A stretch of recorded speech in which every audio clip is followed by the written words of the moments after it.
जो पिछले कलश में बात कही थी कि विषयों का सेवन करते हुए भी ज्ञानी बंधु को प्राप्त नहीं होते हैं और अज्ञानी बंधु को प्राप्त होते हैं।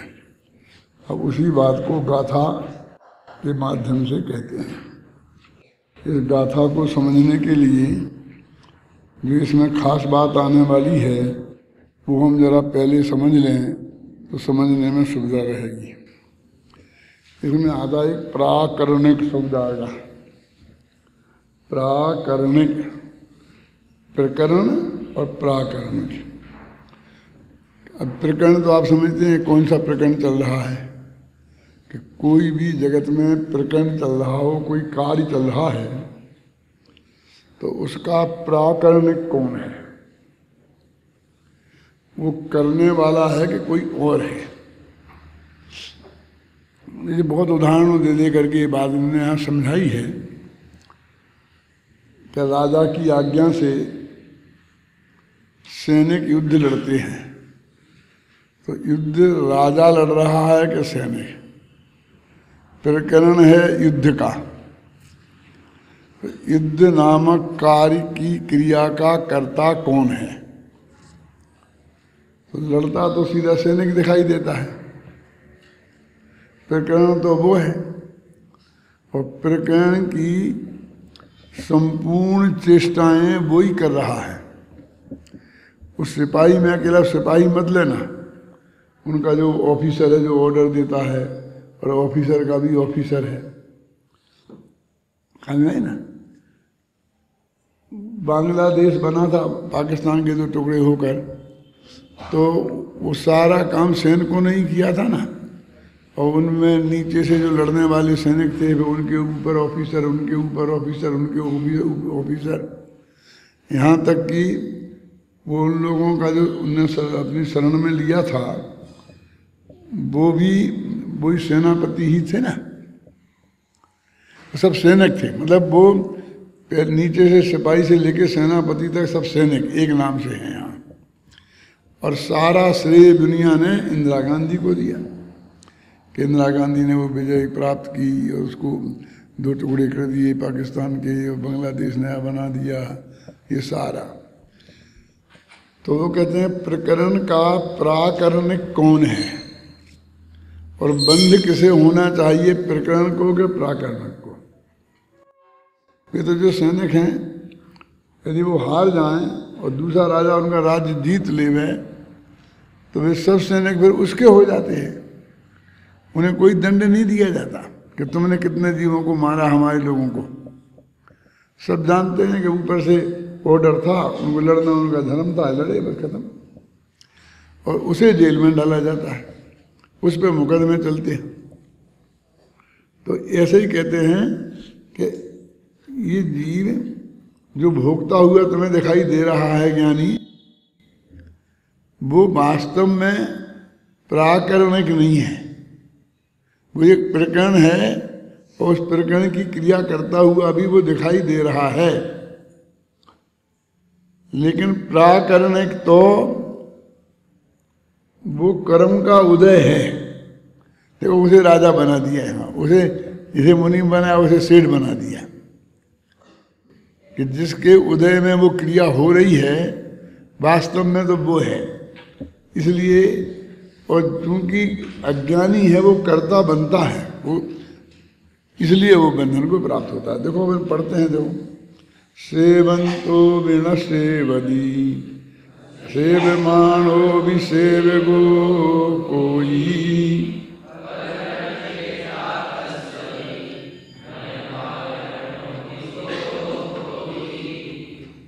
ज्यों प्रकरण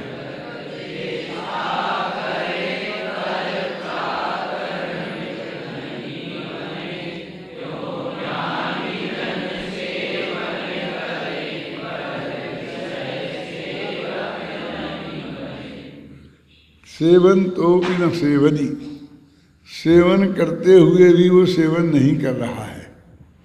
और असेव मानो भी सेवको कोई, और सेवन नहीं करते हुए भी दूसरा सेवन कर रहा है ना। कितना साफ लिखा, सेवन तो भी न सेवदी, बिल्कुल सरल है ना। सेवन करता हुआ भी सेवन नहीं करता है। और असेव मानो, असेवन करता हुआ, सेवन नहीं करता हुआ भी कोई व्यक्ति सेवक होता है। क्योंकि प्रकरण चेष्टा कस्य भी, प्रकरण चेष्टा तो किसी में होती है, और प्राकरण के वो नहीं बनता है, प्राकरण कोई दूसरा होता है। ये प्रकरण और प्राकरणिक ये दो शब्द यहाँ बिल्कुल नए हैं, और इन्हें अनेक प्रकार से आगे समझाया जाएगा। ये बात स्पष्ट रहेगी तो ये गाथा बहुत सरलता से निकल जाएगी, इसमें कोई कठिनाई नहीं आएगी। प्रकरण और प्राकरणक। अब वहाँ हजारों सैनिक लड़ने वाले हैं, और एक भी उस अपराध का करता नहीं है जो युद्ध की घोषणा करी ना उसका। अब तुम ये समझने लग जाओ कि वो सैनिक ने सामने मारा, उसके परिणाम संकलेश हुए, तो उसको कर्म का बंध ही नहीं हुआ होगा। बिल्कुल ऐसा ऐसा धोखे में मत रहना, क्योंकि उस वक्त उसके भी परिणाम तो संकलेशित हुए ना। गालियां बकी, मुंह से बोला, एकदम गुस्से में आकर के आक्रमण किया, ये सब किया ना उसने। अब वो ये कहते हैं कि हम तो इतना कह रहे हैं कि वो दंड, कौन सा दंड है कि जो प्राकरणिक को मिलता है। जब एक देश हार जाता है और दूसरे देश को, वो राजा को मिलता है, वो दंड उस सैनिक को नहीं मिलेगा, और उसी को यहाँ पर दंड नहीं मिलना कह रहे हैं। तत्काल में तो जिसके जैसे परिणाम होंगे उनका फल तो उन्हें भोगना ही पड़ेगा, है ना। ऐसे ही वो जो मिथ्यात्व और अंतानबंदी संबंधी है, वो फल प्राकरणिक को लगता है, क्योंकि अज्ञानी प्राकरणिक बनता है इसलिए उसे लगता है, और ज्ञानी प्राकरणिक नहीं बनता है इसलिए उसे वो नहीं लगता। बस इतनी सी बात है इसमें। देखो, हमेशा इस प्रकरण में एक बात ध्यान में रखना कि जो सेवन नहीं करता है ये उसकी बात नहीं है। जो कहेगा भाई 6वें 7वें 19 में सेवन नहीं करता है, 9वें में नहीं करता है, सिद्ध भी नहीं करते हैं तो उन्हें बंद नहीं होता, उनकी वो बात ही नहीं है। लेकिन ज्ञानी कह रहे हैं ना, अब दिक्कत ये, ज्ञानी तो 4थे गुणस्थान से लेकर के सिद्ध भगवान तक सभी ज्ञानी हैं, सम्यक ज्ञानी हैं मतलब। और अभी यहाँ पर बात अकेले 4थे गुणस्थान वाले की करनी है, क्योंकि सेव को भी असेवक, सेवन करता हुआ असेवक चाहिए यहाँ। ये बात क्या, इतनी बात इस पे वचन देने की क्या जरूरत है। जो इतने ज्ञानी, आजकल तो सब लोग हमसे ये कहते हैं बातें तो सब करते हैं, बातें तो सब करते हैं, जीवन में कोई नहीं लाता, आचरण में नहीं लाते हैं। अब समय बातें करने का नहीं है, आचरण करने का है, ऐसा बोलते कि नहीं। ये सारे विश्व की शिकायत है। जब भी आप कोई गहरा तत्व ज्ञान उन्हें समझाओ तो छूटते ही, बातें तो आप बहुत बढ़िया हैं, सब बहुत बढ़िया बातें करते हैं, लेकिन कोई जीवन में पालन नहीं करता।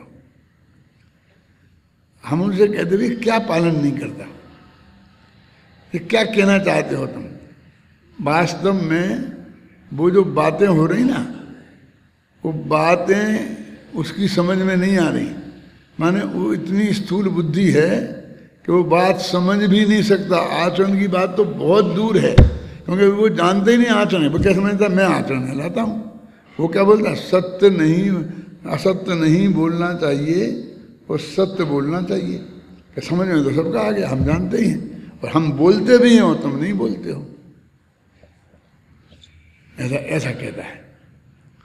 अब जब उसके जिसे वो बोलना वो नहीं बोलना कह रहा है, उसकी जब व्याख्या करेंगे तो पता चलेगा।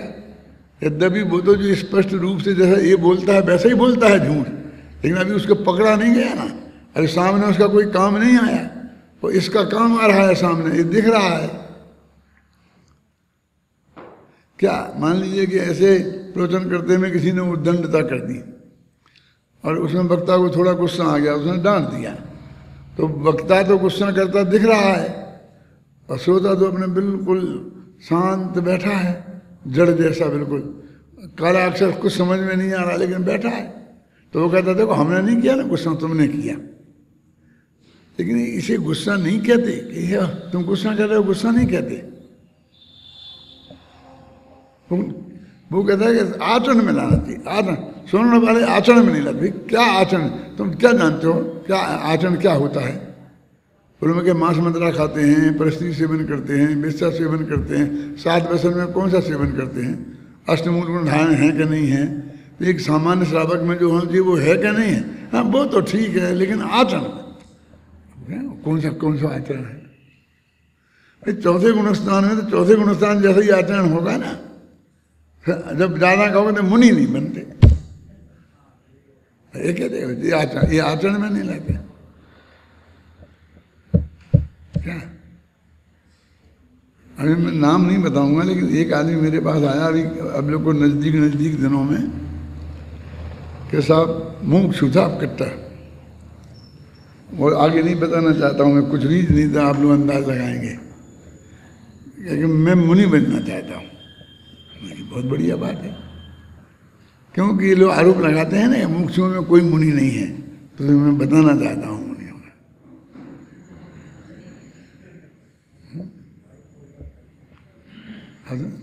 तो मैंने कई लोगों से ये बात की, फलां से की, सबके नाम बताए, और उनने ये सलाह दी, उनने ये सलाह दी, आपका क्या सलाह देना है?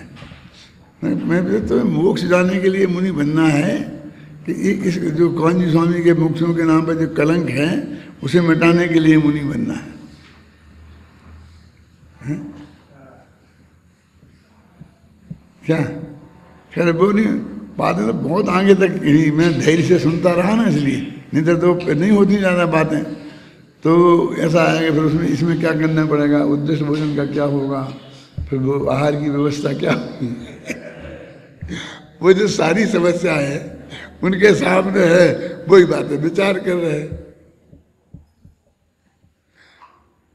अब अपने निर्वाण सागर जी हैं, गैर मुमुक्षु लोग तो उन्हें आहार देते नहीं हैं, और फिर मुमुक्षु भी नहीं देते हैं, मुमुक्षु कोई देता ही नहीं है किसी को आहार, तो फिर उनको आखिर उन गैर मुमुक्षुओं में ही लेना पड़ता है।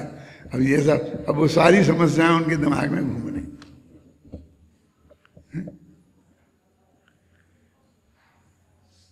क्या बोला, क्या कहे, इसे क्या जवाब नहीं बोला, समझ नहीं ना। मैं कहना क्या जो असली वो आचरण जिसे समय कहते हैं चौथे गुणस्थान में जो होता है, मान लो कोई चौथे वाला है, यहाँ तो अपने यहाँ तो मुमुक्षुओं में कोई ये घोषणा भी नहीं करता है कि हम चौथे वाले हैं। जब वो ये कहता हम बादशाही गुणस्थान में ही हैं, तो उसके कौन सा आचरण है कि जिसे वो नापता है? पहले गुणस्थान में तीव्र मिथ्यात्व का उदय में जो आचरण होता है वे आचरण है, उसमें क्या कमी है? क्यों फिर मतलब क्या मानता है वो? अनुवृत्ति कहे, महावृत्ति कहे, तो वो आचरण की बात करे। अरे ये अब ये प्रकरण चेष्टा, ये प्रकरण क्यों समझ में आया, कैसे आएगा उसकी समझ में? इतने कह देगा बातें सब करते हैं, लेकिन क्या वो वास्तव में अत्यंत स्थूल बुद्धि है, बिल्कुल जीरो, उनकी समझ में नहीं आता। कुछ शास्त्र पढ़ भी लिए हों, ये भी लिए हों, तो कुछ नहीं, फंडामेंटली क्लियर नहीं है। एक दूसरे आए, उन्होंने भी बहुत स्वाध्याय किया था, बहुत शास्त्रों के नाम लिए, आपकी सारी किताबें पढ़ी हैं, ये पढ़ी हैं, सब बताते अंत में कहते वो सर्वज्ञता नहीं। मैं ऐसा नहीं मानता कि ये सब चीज़ें जानते होंगे, अब एक चीज़ें जानते होंगे, ऐसी छोटी बातें इसमें उलझते होंगे भी। उन्हें यही समझ में जानने में उलझना पड़ता है। केवल ज्ञान है, उसको वो जो जानने की प्रक्रिया होती है उसमें कहीं उलझना पड़ता है। अब उनको यही पता नहीं है कि क्या बताएं। क्यों छावड़ा जी तुम्हारे बगल में बैठे थे, और क्या करें? ऐसे फंडामेंटल गलतियां, और बहुत स्वाध्याय क्या किया, स्वाध्याय करके क्या किया यानी वास्तव में उन्हें यही कहना पड़े, ज़्यादा स्वाध्याय की जरूरत नहीं, थोड़ा विचार करो, गंभीरता से लो, सत्समागम करो और उससे निर्णय करो। ये कहना पड़े, वो क्या कह सकते हैं? देखो, जिस प्रकार किसी व्यक्ति के किसी प्रकरण की चेष्टा होने पर भी वह प्राकरणिक नहीं होता, माने ऐसा हो सकता है कि वो प्रकरण की चेष्टा करे और प्राकरणिक नहीं हो, माने काम करता हुआ दिखाई दे और उसका करता नहीं हो।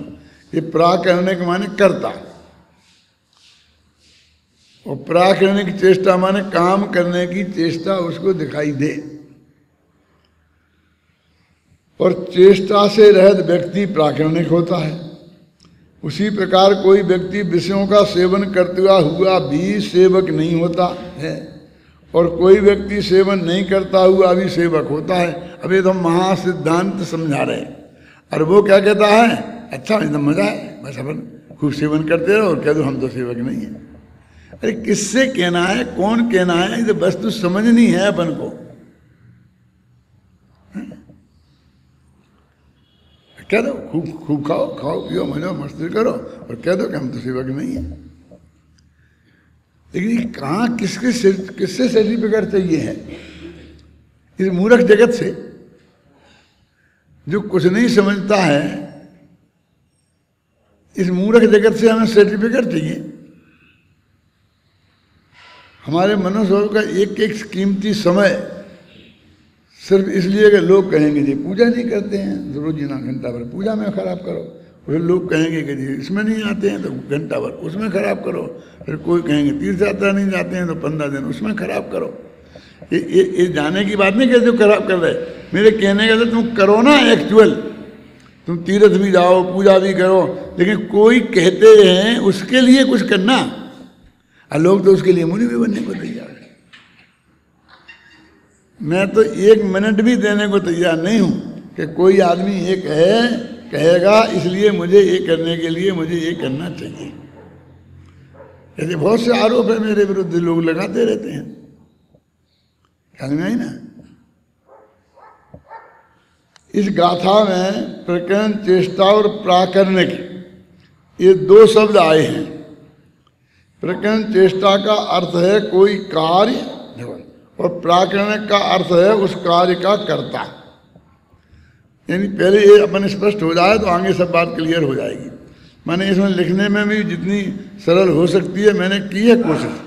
क्या मालिक की आज्ञा से उसके लाभ के लिए सेवक जो कार्य करता है, यद्यपि उस कार्य को करता हुआ तो सेवक ही दिखाई देता है, तथापि उसका असली कर्ता सेवक नहीं मालिक ही होता है।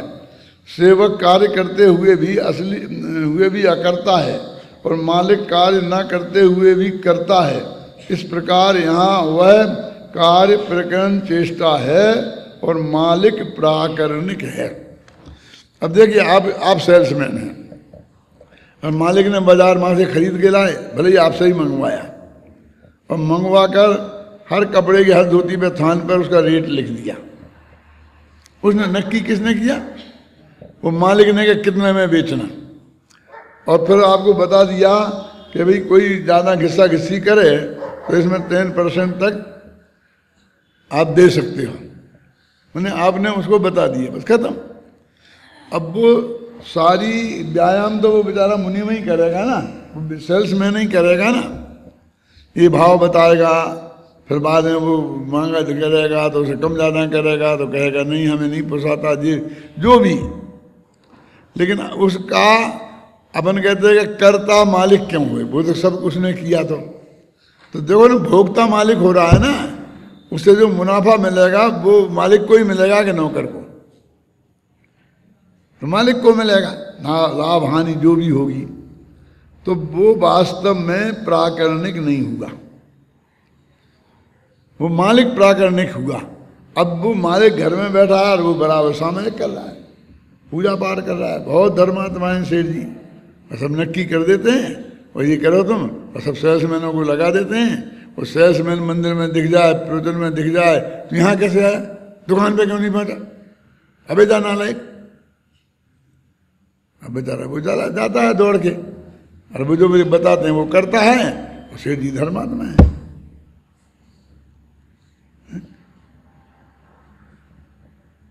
है ना। और यहाँ तो ये ऐसा कर रहा है और उसका कर्ता नहीं बनना चाहता। आप समझते मैं तो सुबह शाम से धर्म किया, अब दूसरे इसको उल्टा मानो।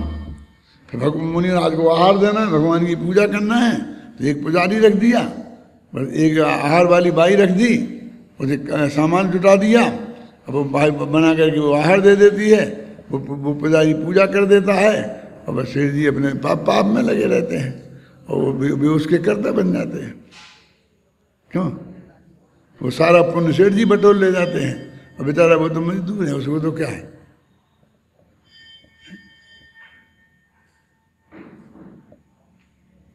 मंदिर बन के तैयार नहीं होता है और नौकर पुजारी की तलाश हो जाती है। तुमने मंदिर बनाया काय को है?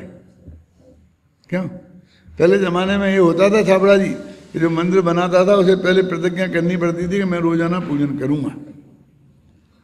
और गोदगा जी ने ये मंदिर बनाया था ना अपने कॉर्नर वाला, तो वो रोजाना जब यहाँ रहते थे इसी मंदिर में यहीं पूजन करने आते ही थे, गारंटी है। वो समझते थे उस बात को, कभी मैंने बाका दूसरों के लिए बनाया है, दूसरे लोगों को दर्शन मिल गया वो बढ़िया है। तो अब यहाँ उल्टा हमने प्रयोग कर दिया। तो वो कहते हैं कि यहाँ जो तत्व समझने के लिए ज्ञानी उसका कर्ता नहीं है। अब ज्ञानी को तो नौकर बता रहे हैं, सुनो, सैनिक बता रहे, मुनीम बता रहे, और अज्ञानी को मालिक बता रहे। अब देख रहे जरा समझना कि एक हमें दुकान खोलनी है, दुकान नहीं खोले पर हम बैंक का ऑफिस खोलते हैं, इसलिए ज़रा जल्दी समझ में आएगी। एक बैंक को यहाँ बापू नगर में एक बैंक की शाखा खोलनी है, तो उसे 3-4 कर्मचारी तो जरूरी है ना। एक मैनेजर नाम का प्राणी चाहिए, एक चपरासी चाहिए, एक वो केशियर चाहिए और एक क्लर्क चाहिए। 4 के बिना तो कोई बैंक शुरू होगा नहीं। क्यों? ये तो सिर्फ इतना बताया कि 4 के बिना शुरू नहीं होता। अब ऐसी अपनी दुकान खोलें कपड़ा की, तो उसमें भी 4 आदमी चाहिए। तो वहाँ केस का काम होगा तो केशियर चाहिए, अब सेल्समैन का काम होगा तो सेल्समैन चाहिए, सामान उठाने रखने वाला चाहिए तो चपरासी चाहिए, और एक मालिक तो होता ही, एक मालिक चाहिए। अब वो जो 4 आदमी वो एक दुकान के लिए चाहिए, लेकिन वो छोटी सी दुकान खुलती है ना, तो वही सेठ जी ही तो मुनि में वो हिसाब लिख लेते हैं, और सेठ जी ही उठा के निकाल के बता देते हैं, सेल्समैनशिप भी कर लेते हैं। और अब इतनी सी 8 बाई 8 की दुकान, उसे झाड़ने के लिए कौन से एक चपरासी अलग से रखें, तो सेठ जी खुद ही झाड़ लेते हैं। क्यों?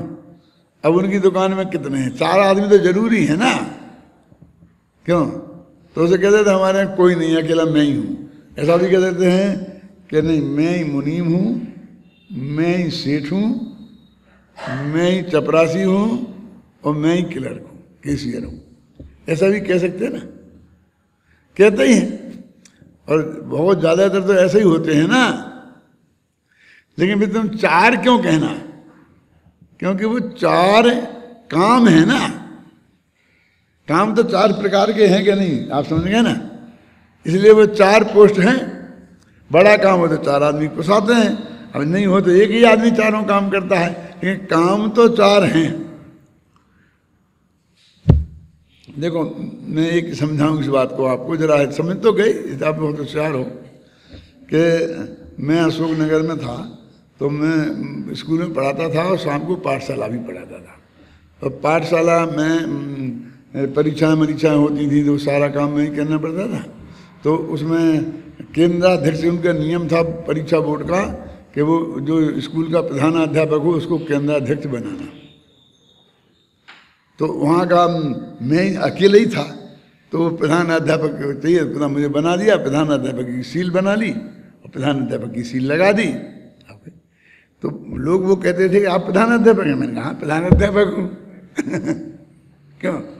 बोले दूसरा अध्यापक है ही नहीं, तो प्रधान किसके?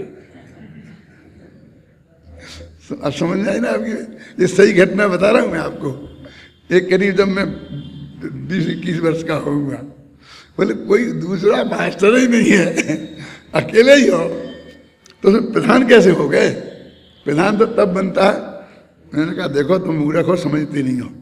जो कोई 4 हो तो एक प्रधानाध्यापक होता है, ऐसा नहीं है। अरे भाई जब मैं वो प्रधानाध्यापक का कोई काम है ना, समय पे पाठशाला खुले, समय पे बंद हो गए, यदि वो कल की छुट्टी है तो बाकायदे सूचना निकले कि कल की छुट्टी है, कोई आए नहीं। ये सब काम प्रधानाध्यापक के हैं क्या? नहीं। वो केंद्राध्यक्ष बने तो पेपर मंगाए, फार्म भरवाए, इन जो कुछ है ना ड्यूटी नक्की, तो वो काम इसमें है क्या? नहीं है। तो वो काम मैं करता हूँ, इसलिए मैं प्रधानाध्यापक हूँ। कोई 10-5 का हूँ इसलिए मैं प्रधानाध्यापक हूँ, ऐसा नहीं। समझ में अंतर है कि वो कहता मालिक को भरना चाहिए, तो मुनि में नहीं चलेगा। तो वो कहता मैं भरता हूँ ना, मैं मालिक ही हूँ ना। अब उसको मालिक समझ में नहीं आता है, फिर ऐसा चपरासी जैसे कपड़े पहने हैं और पहुंच गया है, वो कहते मालिक से भरवाओ फार्म, वो कहते मैं मालिक ही हूँ ना। तो मालिक तो उस संपत्ति का वो अधिकारी है, इसलिए मालिक है। आप समझिए ना, जो हमारे दिमाग में मालिक माने बड़ा आदमी, प्रधानाध्यापक माने ऐसा लंबा चौड़ा होता होगा, दुबला पतला कैसे कोई प्रधानाध्यापक हो, ऐसा कुछ नहीं है। ऐसे ही यहाँ कह रहे हैं कि वो जो साधारण ज्ञानी है वो तो सेवक है,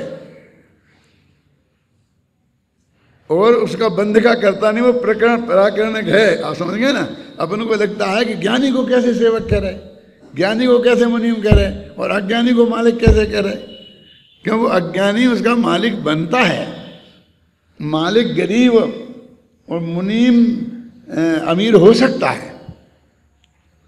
आप देखो कैसे बहुत बड़े बड़े सेठ की दुकान पर हो और मुनीम को 10,000, 20,000, 50,000 रुपये महीना देते हों वो, और जो साधारण सी दुकान हो उसमें 2,000 रुपये महीना की इनकम हो, वो मालिक है, वो मुनीम है, लेकिन उसकी हैसियत उससे कितनी बड़ी है? बोलिए, हो सकती है ना ऐसी? ये असंभव थोड़ी है। कलेक्टर भी नौकर है, वो जो आए बड़े से बड़े प्रधानमंत्री का जो सचिव है वो भी नौकर है ना। और कितनी सुविधा है, कितना पैसा उसके पास, सब कुछ है। और ये छोटे छोटे पान की दुकान वाले बैठे हैं, सब मालिक है। इसलिए ज्ञानी मालिक नहीं है विषय भोग का। अरे काय का मालिक नहीं है, तुम घबरा क्यों रहे हो? ये खोटे काम का मालिक नहीं है। क्यों? और अज्ञानी मालिक है। हमारे दिमाग में जो मालिक का वैभव बस रहा है ना, और हम सेवक को छोटा सा आदमी समझ रहे, इसलिए सारी बात हमारे दिमाग में आसानी से नहीं उतरती। देखो, इस बात को आचार्य जयसेन तात्पर्य वृत्ति में उदाहरण के माध्यम से इस प्रकार स्पष्ट करते हैं। देखो, निर्विकार संवेदन ज्ञानी, ज्ञानी का ज़्यादा पढ़ा लिखा नहीं, जिसने अपने आत्मा का अनुभव किया है, ऐसा ज्ञानी जीव स्वयं के गुणस्थान के योग्य खान पान आदि पंचेंद्रिय के भोगों का सेवन करते हुए भी, हमने ऐसा नहीं चाहे जो कोई सेवन करता हुआ, जिस गुणस्थान में है उस गुणस्थान के योग्य जो सेवन की क्रिया देखी जाती है, वो उनका सेवक, सेवन करने वाला नहीं है। सेवन करते हुए भी उनका सेवन करने वाला नहीं है, उनका ही। और कहते जो सेवन कर रहा उसका तो करो। बहुत से लोग क्या कहते हैं, जो वो नहीं कर रहा ना परिस्थितियाँ देखकर सेवन, वो उसका करता है। ऐसा नहीं, दूसरी जगह ऐसी बात होती होगी, लेकिन इस प्रकरण में तो जो सेवन की क्रिया दिखाई दे रही है उसकी बात है। और अज्ञानी रागादि के सद्भाव से पंचेंद्रिय के भोगों का सेवन नहीं करता हुआ भी उनका सेवक है। अब ये नहीं करता हुआ अज्ञानी के साथ कैसे घटेगा? ज्ञानी सेवन करते हुए तो घट गया, अज्ञानी तो वैसे विषय का सेवन करता ही है। क्यों? तो जैसे ज्ञानी चौथे गुणस्थान से सिद्धों तक होते हैं ना, ऐसे अज्ञानी भी साधारण चलते फिरते आदमी से, निगोदिया से लेकर और उन द्रव्यलिंगी मुनि तक होते हैं जो नौवें ग्रीविक जाते हैं। समझ? यानी जो सेवन नहीं करता हुआ भी सेवा के बताना ना, तो ऐसा कौन सा अज्ञानी है जो सेवन नहीं करता होगा? तो है ना वो नौवें ग्रीविक में जाने वाली। और टोडामल जी ने तो यहाँ तक लिखा कि वो कोई तीव्र कसाय में नहीं कर रहे, अत्यंत मंद कसाय है उनकी, क्योंकि तीव्र कसाय में ऐसे काम हो नहीं सकते हैं, और होते तो नौवें ग्रीविक वो कैसे जाए? लिखा क्या नहीं लिखा? हैं, और सब भाव हैं उसके। तो अब नई विषय का सेवन नहीं करने वाला अज्ञानी आ गया ना सामने, और सेवन करने वाला ज्ञानी। देखो वो अज्ञानी गुणस्थान के हिसाब से ये चौथे में है, वो पहले में है, लेकिन वो लोक में वो नग्न दिगंबर मुनि दशा के 28 मूलों का निर्दोष पालन कर रहा है। और इसके अष्ट मूल गुण में भी कभी कभी दोष लग जाता है। आप समझ गए ना, ऐसी तुलना करो। इसी बात को दृष्टांत से दृढ़ करते हैं। ये जो मैं पढ़ रहा हूँ ये मेरा नहीं है, ये जयसेनाचार्य ने इसी भाषा में लिखा है। मैंने तो बिल्कुल एकदम सीधी हिंदी कर दी, तो कभी कभी आपको लगता है कि जयसेन ऐसे कैसे लिख सकते। संस्कृत में बोले तो जयसेन की माने हम। कोई व्यक्ति अपने मित्र की शादी में जाकर वहाँ शादी की सभी व्यवस्था को संभालता है। अब ये तुमको बिल्कुल अटपटा लगेगा कि जयसेन कैसे लिख सकते, लेकिन लिखा है क्या, सारी व्यवस्थाओं को वो संभालता है। नृत्य गीत आदि में जमकर भाग लेता है, प्रकरण चेष्टा में संलग्न है, फिर भी स्वामित्व बुद्धि के अभाव के कारण वह शादी उसका कार्य नहीं माना जाता, वह प्राकरणिक नहीं होता। किंतु जिसकी शादी हो रही है वह नृत्य गीत आदि एवं व्यवस्था संबंधी कार्यों को नहीं करता हुआ भी तत्संबंधी राग के सद्भाव के कारण शादी का कर्ता माना जाता है, प्राकरणिक माना जाता है। इसी प्रकार परम तत्वज्ञानी राग आदि का सद्भाव न होने से, अब राग आदि वही अनंतानुबंधी से विषयों का सेवन करने पर भी असेवक है, और अज्ञानी जीव रागादि के सद्भाव के कारण विषयों का सेवन नहीं करने पर भी सेवक है। अब वो पूरी शादी का उन्होंने चित्र खींचा है। होते हैं ना कुछ कार्यकर्ता टाइप के लोग अलग ही होते हैं, और वो हर आदमी हर एक काम में बिल्कुल एक्सपर्ट होता है ना। और हर एक आदमी तो होता नहीं है, कैसे खाना कैसे बनवाना, सामूहिक खाना कैसे बनवाना, उनकी कैसी जो वो होती है ना सब। अब देखिए हमारे अपने पंचकर्णा का काम होना है, तो सब स्पेशलिस्ट लोग हैं, वो ऐसे स्पेशलिस्ट हैं कि उन्हें किसी को ठेका दे दिया। असली तो ठेका जिन्हें दिया वो करने वाले हैं, लेकिन उन्हें देने वाला भी वो भी सिर्फ ठेका देने का स्पेशलिस्ट है। वो ठेका देने में क्या स्पेशलिस्ट है, वो बार्गेनिंग करना ना, क्यों 4 लोगों को बुला के अधिक से अधिक बार्गेनिंग करके कम से कम पैसों में सब सेट कर लेना, इसमें भी हर एक आदमी नहीं हो सकता। अब वो उसने बार्गेनिंग करने वाले बार्गेनिंग कर दी, उनने सब वो बनाया, अब वो सब काम। और यदि वो बढ़िया हो गया तो ना तो उसको बार्गेनिंग करने वालों को कोई पूछने वाला है, ना उन बनाने वालों को पूछने वाला है, जिसने रोटी जलाई उसे कोई पूछने वाला नहीं है, और जो भी उसका कर्ता बनेगा उसकी सब खटिया खड़ी करेंगे। होता है कि नहीं होता। अब कोई करे कि नहीं करे जाने दो, वो खुद फीलिंग करेगा। यदि उसका कर्तव्य बुद्धि है, क्यों, तो खुद फीलिंग करेगा कि देखो मेरा काम बहुत बढ़िया हो गया, मेरा काम बहुत बिगड़ गया, मेरा काम। तेरा क्या, तुमने किया ही तो है नहीं, तुमने एक जगह बैठा रहा है?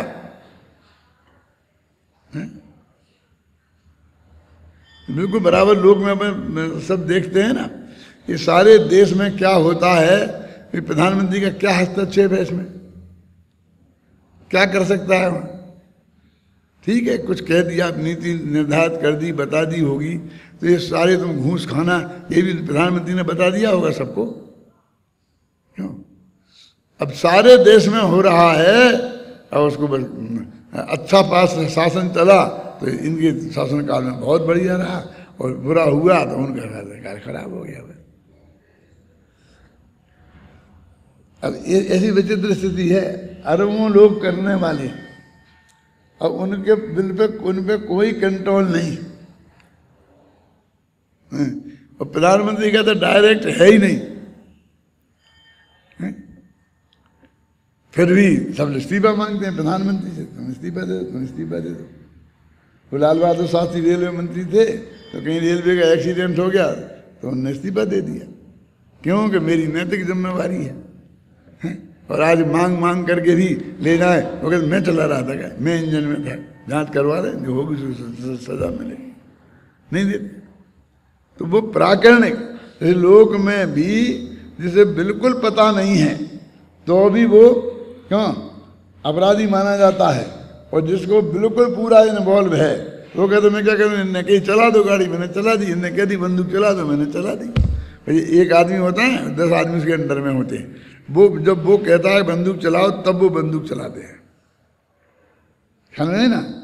और उसने कह दी, उसे पूछने का अधिकार नहीं है कि क्यों पूछे, इतने में तो वो सामने वाला गोली चला देगा तो सब मर जाएंगे, समझे ना। बस तुम तो चलाओ। अब जिसके हाथ में बंदूक है उसे चलाने का निर्णय करने का अधिकार नहीं है, और जिसको अधिकार है उसके हाथ में बंदूक नहीं है, सजा उसको होती है। इसी प्रकार परम तत्व तो हो गया। अभी जयचंद जी छावड़ा ने सेठ और मुनीम का उदाहरण दिया है, जयसेनाचार्य ने शादी का उदाहरण दे दिया। देखिए क्यों, ये पढ़ लेना, सब पढ़ना। आत्मख्याति में इतने देने के बाद में आत्मख्याति दी है यहाँ जानबूझकर, क्यों कि आत्मख्याति में की जो असली बात है वो इतना पढ़ लोगे पहले तो आसानी से समझ में आ जाएगी। क्या इसलिए ये पहले क्यों लिख दी, ये बाद में लिखनी चाहिए थी, लेकिन आत्मख्याति का अर्थ आसानी से समझ में आ जाए इसके लिए पहले दी है। देखो अब आत्मख्याति पढ़ते हैं अपन, पेज नंबर 161 की नीचे की दो पंक्तियां। जिस प्रकार कोई पुरुष किसी प्रकरण की क्रिया में प्रवर्तमान होने पर भी प्रकरण का स्वामित्व न होने से प्राकरणिक नहीं है, और कोई दूसरा पुरुष उक्त क्रिया में प्रवृत्त न होता हुआ भी प्रकरण का स्वामित्व होने से प्राकरणिक है, उसी प्रकार सम्यक दृष्टि जीव पूर्व संचित कर्मों से प्राप्त विषयों का सेवन करता हुआ भी रागादि भावों के अभाव के कारण विषय सेवन के फल का स्वामित्व न होने से असेवक ही है, और मिथ्या दृष्टि विषयों का सेवन न करता हुआ भी रागादि भावों के सद्भाव के कारण विषय सेवन के फल का स्वामित्व होने से सेवक ही है।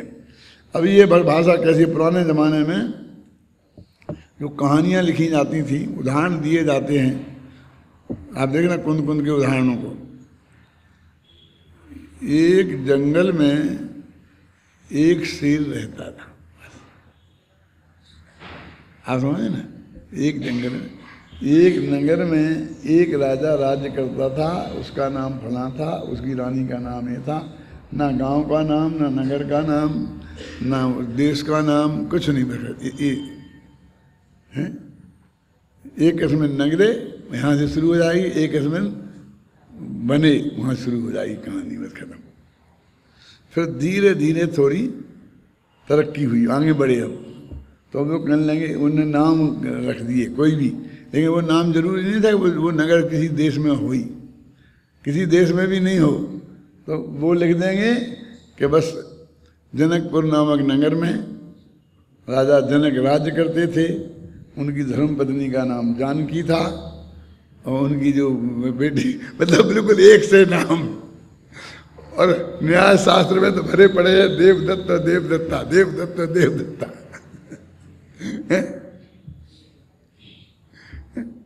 मतलब उनमें नाम भी बराबर एक से ही, मैंने वो कहानी में काल्पनिक नाम दे करके उन्हें जो बात कहनी है वो उसके माध्यम से कह देते थे। अब धीरे धीरे फिर क्या हुआ कि हम जो प्रसिद्ध नगर हैं ऐसे नाम देने लगे, कि काशी नामक नगर में, कि पाटलिपुत्र नामक नगर में। कोई जरूरी नहीं कि उस कहानी का जो सेठ है वो पाटलिपुत्र में ही रहता हो, समझे ना। फिर हम ऐसे नगरों के नाम देने लग गए हैं। जो शहर का नाम देना हो तो जो प्रसिद्ध शहर थे उनका नाम दे दिया, और यदि वो तीर्थ का नाम देना हो तो प्रसिद्ध तीर्थ का नाम दे दिया, पर्वत का नाम देना हो तो प्रसिद्ध पर्वत का नाम दे दिया, समझे ना। फिर ये ऐसा शुरू हो गया। फिर आगे और तरक्की हुई तो कहेंगे देखो, यदि बनारस की बात करते हो तो फिर वो बनारस की जो संस्कृति है वो उसमें झलकनी चाहिए।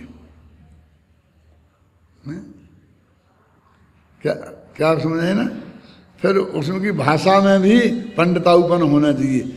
और पुजारीपन, गंगा के किनारे लोग ये कर रहे हैं, ये कर रहे हैं, वो कर रहे हैं।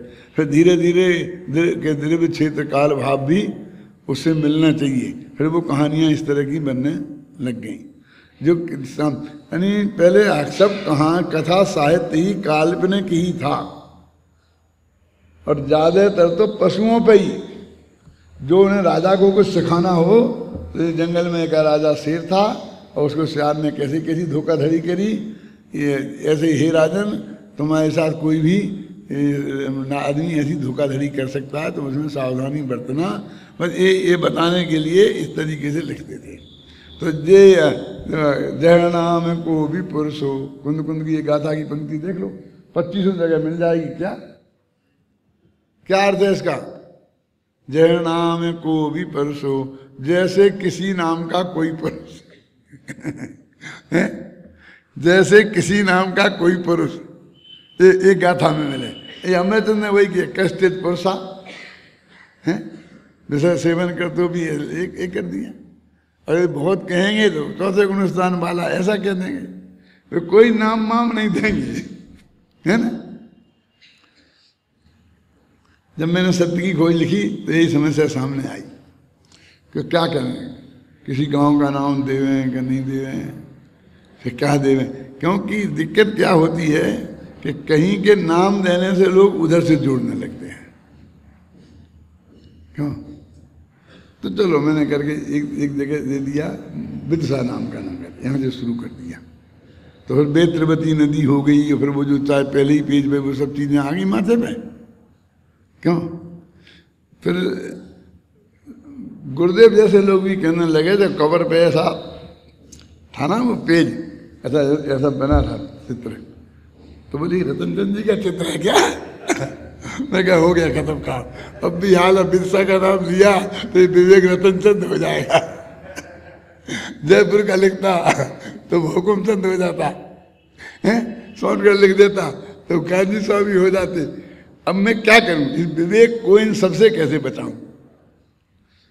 अभी देखिए, मैंने क्षेत्र का नाम लिखा, तो दृष्टि में तो मेरा महावीर जी क्षेत्र है, लेकिन महावीर जी क्षेत्र नहीं लिखा। फिर उसमें एक साधु महात्मा बताए, तो उनका नाम महात्मा ही लिखा, मुनिराज भी नहीं लिखा। अब तुम आप नहीं सोच सकते हो कि इन बातों में इतने सोचना पड़ा होगा। मुनिराज लिखते तो कहते मुनिराजों की निंदा कर रहे, क्योंकि वो बेड कैरेक्टर वाला है ना।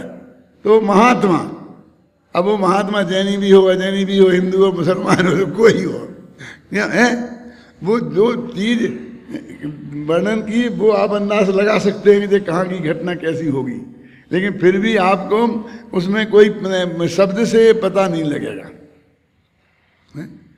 यहाँ तक कि विवेक और रूपमती दो आदमी खड़े किए, और बाकी पहले ने ये कहा, दूसरे ने ये कहा, तीसरे ने ये कहा, चौथे ने ये कहा, पांचवें ने ये कहा, फिर पहले ने ये कहा, ऐसे ही काम चलाया। देखना पढ़ा, एक दफे और पढ़ना सत्य की खोज। वहाँ भी रमेश सुरेश खड़े हो सकते थे ना, कि रमेश सुरेश खड़े करते ही, राम सिंह खड़े करते ही क्षत्रिय हो जाते, रमेश सुरेश कहते भाई बनिए हो जाते, समझ गए ना, वो उस प्रांत के हो जाते। ये महाराष्ट्र जैसा नाम है, हिंदी प्रांत जैसा नाम है, वो कहीं से जोड़ना नहीं था, माने कहीं से कोई जोड़े नहीं। तो मुझे क्या करना पड़ा कि कोई कांजी स्वामी से नहीं जोड़े, इसलिए उसे शादी करानी पड़ी। क्यों? फिर वो हुकुमचंद से नहीं जोड़े तो उसकी पत्नी के बाल बच्चे नहीं होते, ही बताया पड़ा। क्या है? मन उसके दूसरे भी कारण है। मतलब किसी से वो जुड़ ना जाए, आप समझे ना, क्योंकि व्यक्तित्व तो उन्हीं में से जहाँ हैं उन्हीं में से है। जब मुनिराजों ने वो आर्डर निकालने की बात है, वहाँ भी पहले मुनि, दूसरे मुनि, तीसरे मुनि, कोई मुनि के कोई नाम नहीं दिए। ऐसा नाम देवें तो श्वेतांबर मुनि होगा, सागर नाम लिखें तो हिंदी दिगंबर मुनि हो जाएगा। यानी किसी संप्रदाय से, किसी ग्रुप से, किसी पार्टी से वो चीज़ नहीं जुड़े, और हम जो बात कहना चाहते हैं वो कह दें। क्यों? और फिर भी लिखना पड़ा, इस घटना को कोई किसी व्यक्ति से जोड़ने की कोशिश नहीं करे। मालूम, आप जानते हैं उपन्यास में और इतिहास में क्या फर्क है? कहीं पढ़ा है? कोई बता सकता है? हाथ उठाओ। नहीं, आज से लिख लेना, फिर मैं बताऊंगा। तो बताओ। नहीं, कोई नहीं बोल रहा। जिसमें तारीखों के अलावा और नामों के अलावा सब कुछ सत्य हो उसे उपन्यास कहते हैं, और जिसमें नामों और तारीखों के अलावा सब कुछ असत्य हो उसे इतिहास कहते हैं।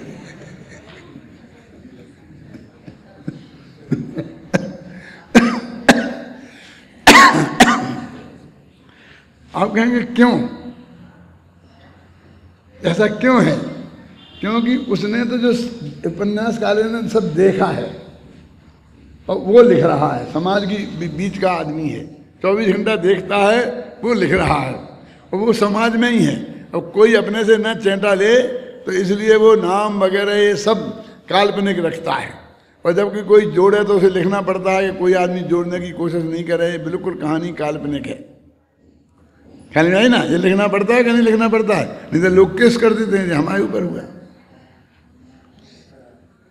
और इतिहास में इतिहास लिखा जाता है, उसका आधार क्या है? मेन पुरातत्व। पुरातत्व माने शिलालेख।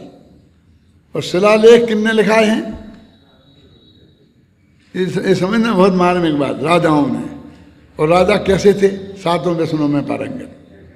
शायद ही एकाध कोई राजा ऐसा हो कि जिनमें ये दुर्गुण नहीं हो। और 2 राजाओं की लड़ाई हुई। अब इस युद्ध का शिलालेख लिखाया, तो किसने लिखाया होगा? जिसने हारा है उसने लिखाया होगा, जिसने जो जीता है उसने लिखाया होगा। क्यों? वो राम के ने हाथ जीते और रावण मारा, तो रावण की आज्ञा से शिलालेख लिखे जाएंगे कि राम की आज्ञा से? और कोई आदमी रामायण लिखेगा कि रामायण, उनकी राज्य का कवि? समझ में आई ना? क्योंकि वो तो उनके अनुकूल लोगों के द्वारा लिखे हुए हैं, इसलिए उसमें से वास्तविक सत्य सामने कैसे आ सकता है? और उन्हीं के आधार पर इतिहास लिख दिया। जे मिल गया, वो एक पत्थर मिल गया कहीं, उस पर कुछ लिखा था, वो पक्का हो गया। अब जब अपने मंदिर बन रहे सब, अब सब पे शिलालेख लिखे जाते हैं। क्यों? अब जब भविष्य में कभी मिलेंगे तो वो शिलालेखों में उन्हीं के नाम मिलेंगे ना, मूर्तियों के नीचे। और वे सब आदमी लगभग ऐसे होते हैं कि उन्हें इसे बिल्कुल कुछ लेना देना नहीं है। वे कहते हम 2 दिन भी नहीं आ पाएंगे। कहते तुम अंतिम दिन आ जाना, कि सुबह की फ्लाइट से आ जाऊंगा और शाम की कितने बजे की फ्लाइट से करा लूँ। क्यों? 10 बजे पहुँचूंगा तो चलेगा ना, और 2 बजे निकल जाऊंगा ना। वो 10 बजे से 2 बजे तक सिर्फ यहाँ हाथ लगाने आते हैं, वो चले जाते। उनने उसमें कुछ नहीं किया, और सारे करता धरता वही दिखेंगे। बोलो, अब इतिहास तो उनके आधार पर लिखा जाएगा। क्यों?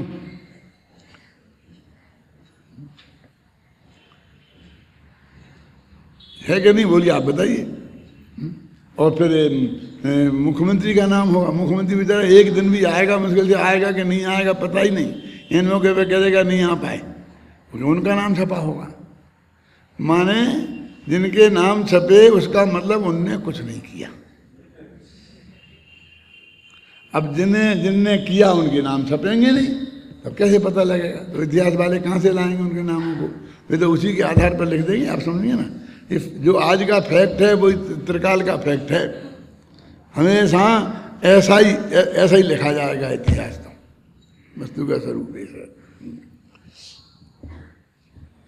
फिर पूज्य गुरुदेव श्री का प्रकरण है, उन्होंने क्या कहा, इस सब का दिया है। अंत तो निष्कर्ष तो सिर्फ इतना ही है कि प्रकरण की चेष्टा भले ही कर बाहर से काया से, मन से, वाणी से करता दिखाई दे, और हो सकता है वो वास्तविक करता ना हो। ऐसे ही ज्ञानी जी बाहर से सारी क्रिया करता दिखाई देता है, लेकिन अंतरंग से उसमें कर्तव्य बुद्धि रंच मात्र नहीं होने से उसका तत्संबंधी बंधु से नहीं होता। इतनी सी बात है। ज्ञानी जीव की कर्ता बुद्धि होने से इस प्रकरण को अनेक उदाहरणों के माध्यम से इन्हें समझाया है। और कल अपन ये 136वीं कलश पढ़ेंगे। आप एक दफ़ा पूरा इस प्रकरण को पढ़ लेना ढंग से। और 36वां जो कलश है 136वां, उसमें ये कह दिया कि तुम सम्यक दृष्टि को की बात कर रहे हो, चौथे गुणस्थान वाले की बात करते हो, और फिर ये कहते हो ज्ञान वैराग्य के बल से। और चौथे गुणस्थान वाले में तो हमें ज्ञान भी नहीं दिखता और वैराग्य भी नहीं दिखता। वो तो समासम घोषंतों वाले ज्ञानी हो जाते हैं, क्यों? और बिल्कुल कैसे भी हों वो भरत चक्रवर्ती जैसे बैरागी हो जाते हैं। हमें तो ज्ञान और बैरागी कहीं दिखाई देता नहीं है। तो उसमें एक कलश में बताएंगे कि तुम्हें दिखे चाहे नहीं दिखे, सम्यक दृष्टि नियत मस्ती ज्ञान वैराग्य शक्ति, कि सम्यक दृष्टि के ज्ञान और वैराग्य नियम से होते हैं। यदि वो सम्यक दृष्टि है तो हमें तुम्हारे दिखने से कोई मतलब नहीं है ना। नियत मस्ती, नियतम अस्ति, नियम से क्या होता है? सम्यक दृष्टि भवति नियतम, भवति माने होता है, ज्ञान और वैराग्य शक्ति सम्यक दृष्टि में गारंटी से होती है। इसमें कोई शंका करने की जरूरत नहीं है। शेष सब कर